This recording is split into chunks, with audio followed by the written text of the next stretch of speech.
Bosa hapo Jehovah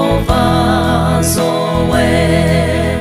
Teleno de jetemu tatisa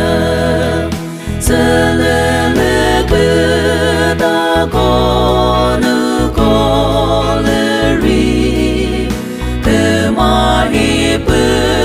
bukene totisa Nukerani poma kevalano Agrege poma zedi ketala Temami beri vete kemola Novori hala sasareite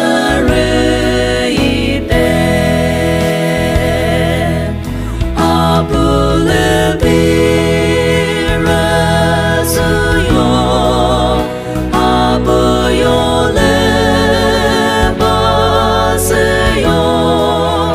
Abuyo tabo soto Apule bira suto Jesus,